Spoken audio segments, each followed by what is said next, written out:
Coming up on Authentic Ag, our special guest, Kansas U.S. Senator Jerry Moran.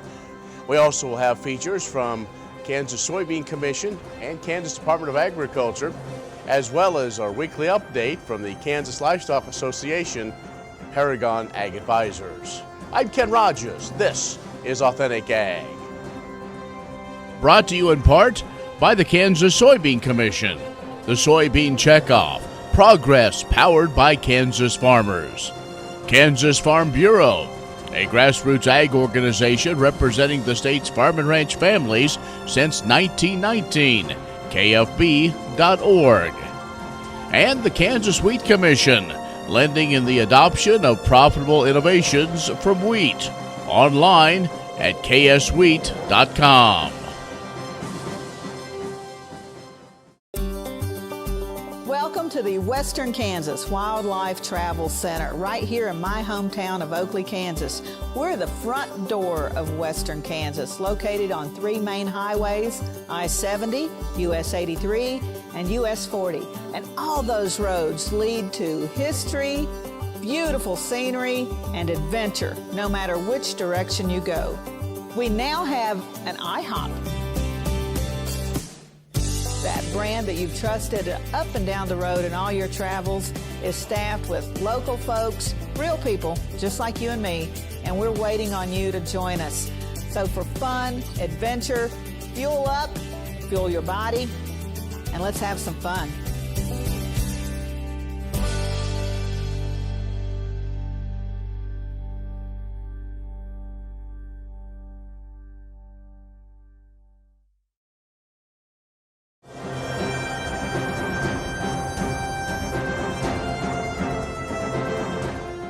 In agricultural news from agview.net, a pair of Kansas State University agriculture economists have taken a look at the characteristics that make farms successful in Kansas, and many found that bigger doesn't always mean better. Greg Eibendahl and Terry Griffin reviewed 10 years of data from the Kansas Farm Management Association. They developed a ranking of several hundred farms based on their economic performance. Well, based on the farm sizes that they have in the database, there really is no advantage to being bigger. That, according to Eibendahl, he expected the bigger farms to be more efficient. Some of the reasons why, because they have the ability to buy inputs at lower prices, and they also may have better marketing opportunities.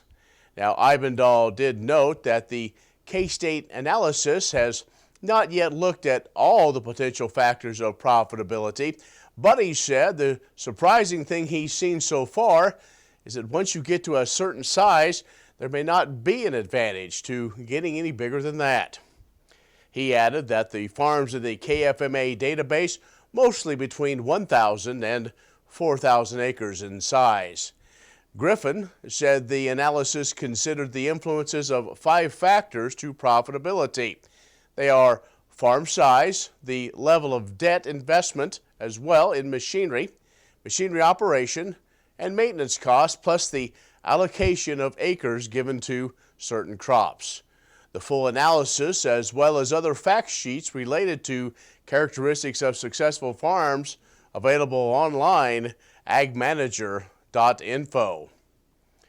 Well, the Environmental Protection Agency released its plan to change the renewable fuel standard regarding small refiner exemptions. Now, biofuel proponents, though, don't approve of those changes.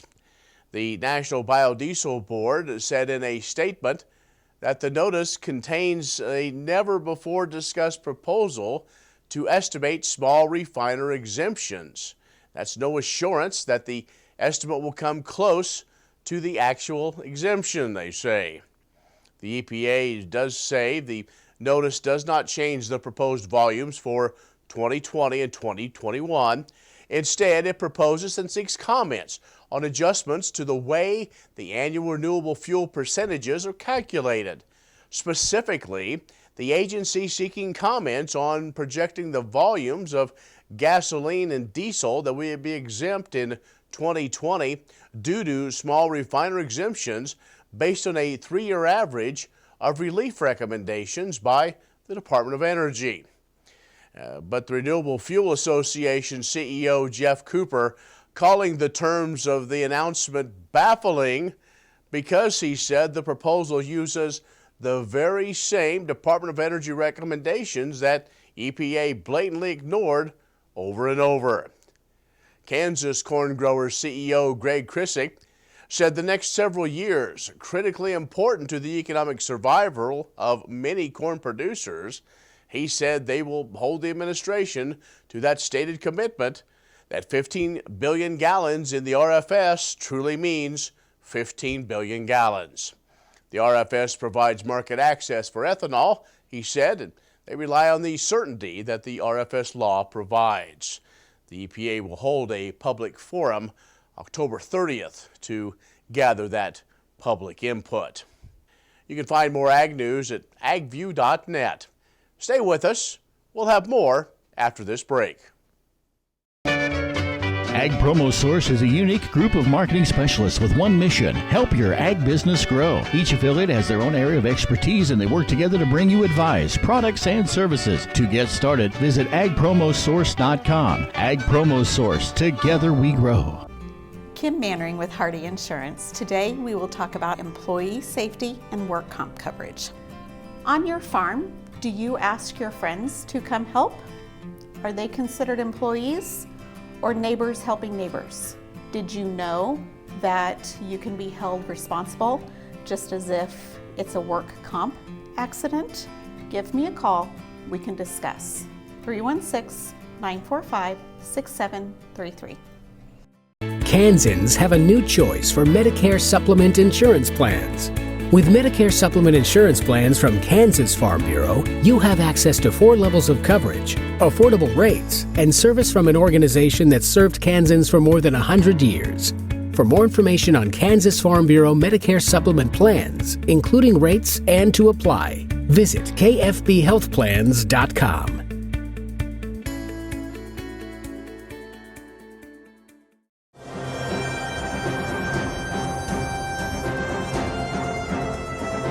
And we are in Nicodemus, historic Nicodemus in Graham County, able to catch up with U.S. Senator Jerry Moran. Senator, always good to catch up with you. You're a busy man. Ken, thank you. Away from Washington, D.C.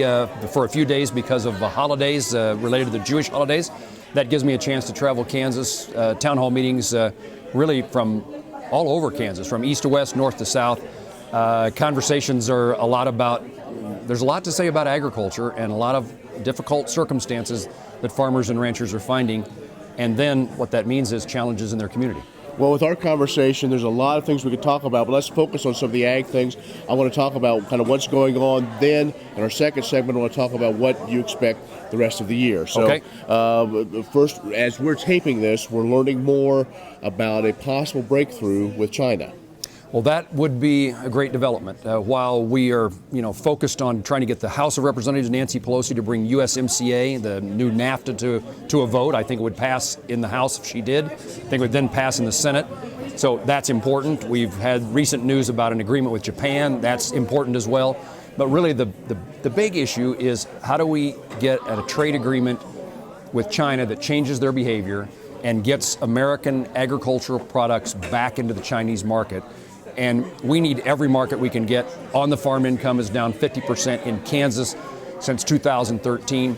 How we earn a living in agriculture is what we export around the world. I hope there's something there.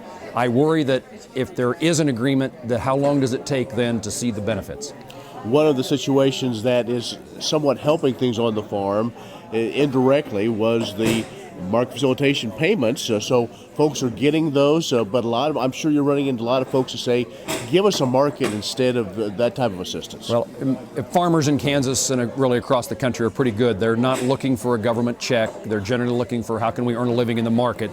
And that's what they would say is, and the check, the market facilitation payment doesn't come close to resolving the lost income from lack of trade. But that is helpful, and it's in some instances it's been able to, I'm sure, save a farm. But at the moment, what I'm hearing is that the payments are, their neighbor got a payment, but they didn't. There's glitches in the system, and it's slow in coming. We do think that the typical Farm bill payments are now coming out and entering the economy, helping a farmer's pocketbook. All these issues come to a head, and especially trade, when a farmer or rancher goes to his or her banker looking for that line of credit. What's the circumstance on that farm? So these things help, but they don't solve the problem in its entirety. And I worry about not just the farmer, but the places that the farmer spends his or her money.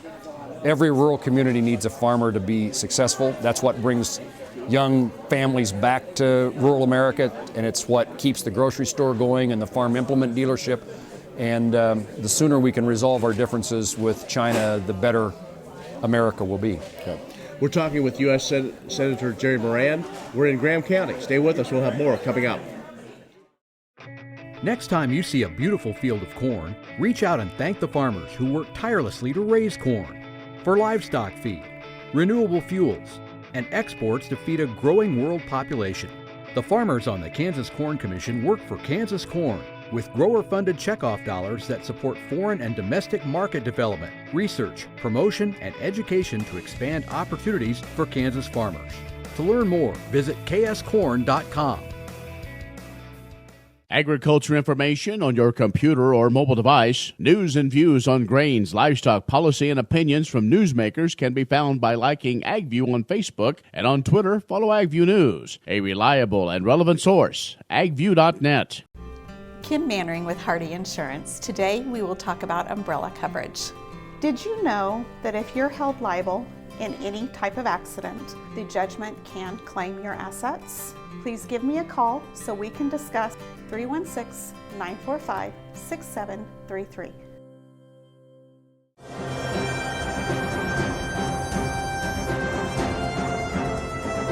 And our special guest is U.S. Senator Jerry Moran. And in this segment, we want to talk about, I guess, what's going to happen the last few weeks almost now of the year when it comes to the Congress. And I think everybody's hoping that USMCA does finally get across the finish line. Well, I had a question here in Graham County about what does the efforts in the House of Representatives in regard to impeachment, what does that mean to USMCA? So it immediately brings back this national issue to something that's more local. What does it mean to the farmer? Does it mean anything gets done? I don't know the answer to that question. Maybe the Democrats in the House need to demonstrate that they're not just consumed by impeachment. Maybe that means they'll take up USMCA.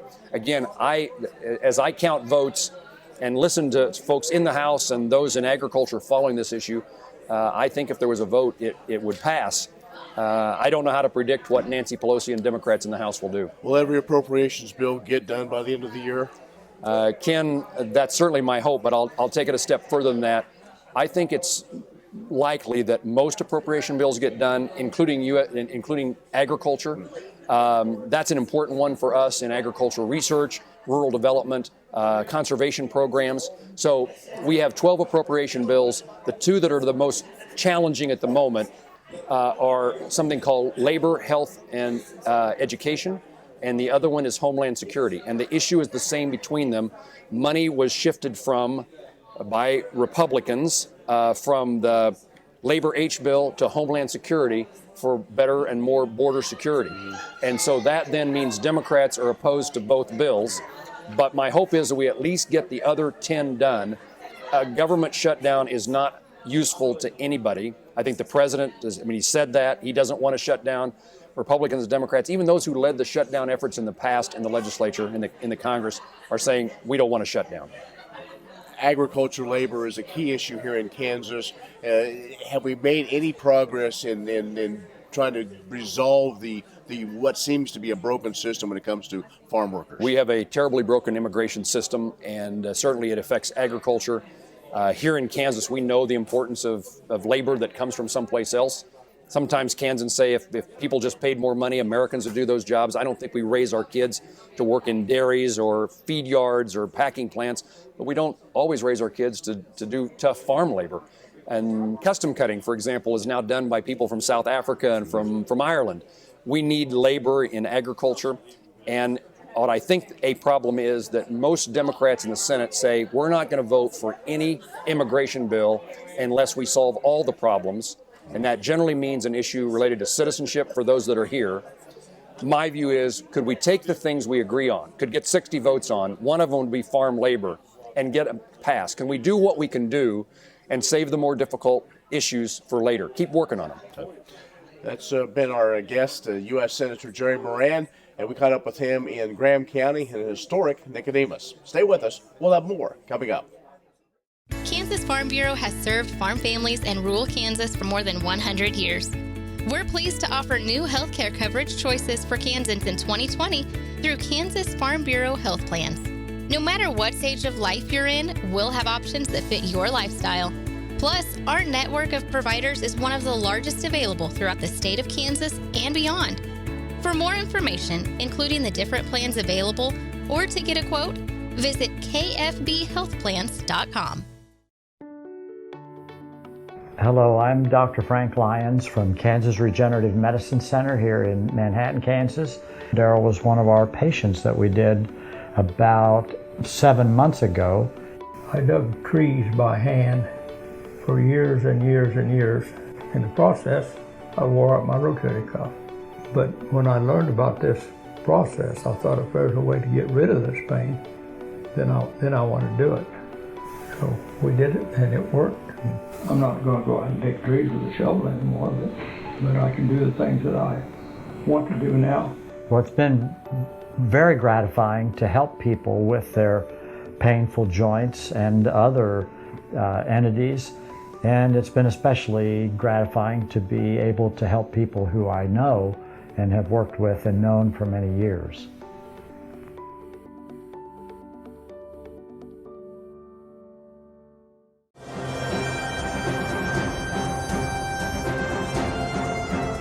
Farmers in central Kansas planning to campaign for a seat on one of the state's 5 commodity commissions, including the Kansas Soybean Commission, should be gathering petition signatures to meet the November 30 filing deadline. The 2020 election will cover District 4 in the north-central part of the state, District 5 in the center, and District 6 in south-central Kansas. To be included on a commission ballot, a candidate must have grown that commodity within the last 3 years and gather 20 signatures from eligible voters, with no more than 5 from one county. Eligible voters are Kansas residents who are 18 before the election, have grown the commodity within the last 3 years, and are registered to vote with the Kansas Department of Agriculture. Candidate registration packets are available from the department and the commodity commissions. Get more information from KDA at 785-564-6700 or agriculture.ks.gov. Soybean candidates also can call 877-KS-SOYBEAN or visit kansassoybeans.org/commissioners. The Kansas Soybean Commission, established in 1977 and headquartered in Topeka, includes 9 volunteer farmer commissioners elected by their peers. They oversee investments of the legislated soybean checkoff assessment in projects to improve the profit opportunities for all Kansas soybean farmers. Kim Mannering with Hardy Insurance. Today we will talk about umbrella coverage. Did you know that if you're held liable in any type of accident, the judgment can claim your assets? Please give me a call so we can discuss. 316-945-6733. What if sustainability were synonymous with U.S. soy? If energy efficiency, water quality, and soil health help define U.S. soy's value, that future is here, the time is now. To meet end-user demands, the Soybean Checkoff is committing to sustainability that's achievable, worthwhile, and enduring. A message from the Kansas Soybean Commission, the Soybean Checkoff, progress powered by Kansas farmers.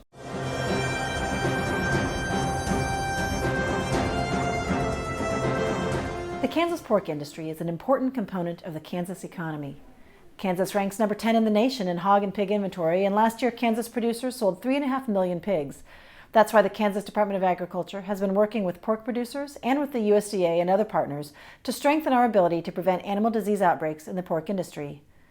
Those who have been following international news may have seen reports of African swine fever in China and other East Asian countries. The United States has increased its vigilance in a series of interlocking safeguards to prevent ASF from entering the U.S.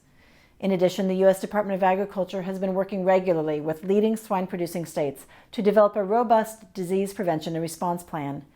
KDA has been actively involved in all of these efforts, including numerous meetings and exercises with all of our partners and industry stakeholders, and a 4-day functional exercise with USDA in September.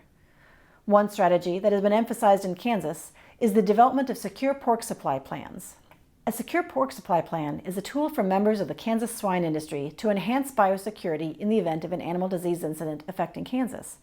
The movement of animals with guidance from the Secure Pork Supply Plan will help facilities continue business operation to support the economic viability of the Kansas swine industry. Secure Pork Supply Plans require a facility to develop specific biosecurity requirements, including training of employees and the regular auditing of the plan. We are proud to say that 95% of KDA's licensed swine facilities in Kansas have an approved Secure Pork Supply Plan, which makes Kansas a leader in emergency preparedness for swine disease. To learn more about Secure Pork Supply Plans or KDA's other similar preparedness efforts for the beef and dairy industries, go to agriculture.ks.gov/securefood. The Kansas Wheat Innovation Center in Manhattan is rediscovering ways to get improved varieties and new genetics in the hands of farmers faster. Grower-led and checkoff-funded research initiatives are bringing about positive change. This grassroots leadership provides a strong voice in Topeka and Washington, D.C. Now is the time to partner with Kansas Wheat in moving wheat forward. Kansas Wheat Commission and Kansas Association of Wheat Growers. Farmers investing in their future and yours. Log on to rediscoverwheat.org.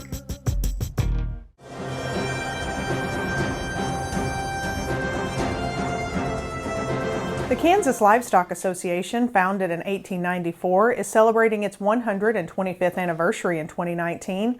Association members will celebrate this milestone in conjunction with the annual KLA Convention and Trade Show December 4th through the 6th in Wichita. A special video highlighting the association's accomplishments will be shown during the Wednesday evening Cattlemen's Banquet. In addition, past KLA presidents and longtime members will briefly share their memories of association history at the beginning of policy and educational meetings throughout the convention. A group of about 100 Flint Hills ranchers started KLA at a meeting in Emporia to discuss concerns about cattle theft and unreasonable railroad freight rates. From that organizational meeting, KLA has grown to 5,600 members statewide who depend on the association to advance their common business interest and enhance their ability to meet consumer demand. Key issues addressed over the years include a state indemnity for ranchers who lost animals due to foot and mouth disease in 1915, a beef boycott by Boston restaurant owners in 1928, unrealistic regulations in the trucking industry in 1978, and the first case of BSE in the U.S. in 2003. In 1986, Kansas voters approved a constitutional amendment crafted by KLA and other farm groups calling for use value appraisal on ag land and exempting farm machinery and livestock from the property tax rolls. This is considered to be the biggest tax victory in KLA's history. For more information on the upcoming KLA convention, go to www.kla.org. Watch Ag AM in Kansas online at agamandkansas.com. Valley Vet Supply is devoted to providing information and professional quality products at reasonable prices.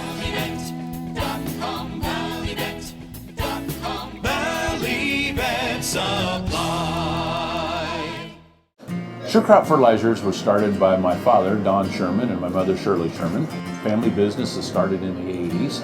We predominantly focus on plant nutrients and what we can do to give growers better responses with the fertilizer dollars that they do, and what we can do to make those things work better for the grower. We're based out of Seneca, Kansas. We work with growers in their soil analysis to figure out what they need, and then we can put those in a blend that gives them the best results, and so that we can deliver that direct to their farm so that they have those nutrients where they need them, when they need them, and so that they can apply them in a manner that's very efficient to them and works well in their planting systems and what they're doing. Sure Crop Fertilizers has been around for a long time. We always say we're We're big enough to take care of everything you need, but we're small enough to do it quickly. You can get a hold of us at 1-800-635-4743. Our website is surecropfertilizers.com, and you can always email me at Corey@surecropfertilizers.com, and with any questions you have, we're glad to answer it and work with you. Imagine turning soybean oil, used cooking oils, and waste animal fats into fuel so amazing it drives U.S. jobs and our economy forward. Learn more about biodiesel at americasadvancedbiofuel.com.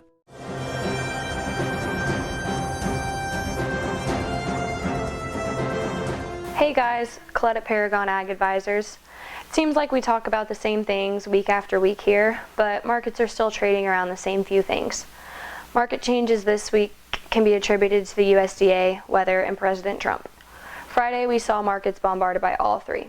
The USDA report wasn't overly exciting by any means, but it was just enough to get the markets moving. We headed into the weekend with a grim outlook on the big snowstorm and freezing temps coming through the Midwest. Ultimately, the freezing temperatures ended this year's growing season. From late planting to early freezing, weather has really been a factor in the markets this entire year. With that being said, it's still hard to say what pushed prices higher when you add the big phase one of a China trade deal into the mix. Trump boasted 40 to 50 million in agricultural sales to China to begin immediately, which pushed markets higher. Ultimately, we are waiting for ink on paper to see if the markets will continue to work higher or if prices will tick lower over time. In the meantime, corn and bean basis remain historically stronger than we would typically see this time of year, which helps out on the cash side of things. With harvest getting into the full swing, we're here to help you decide how to market your crops. Give us a call at 888-452-8751. I'm Colette with Paragon, and I hope you guys have a great harvest. Well, thank you for joining us for Authentic Ag. If you have questions or comments, email me, Ken Rahjes @gmail.com. We look forward to seeing you next time on Authentic Ag.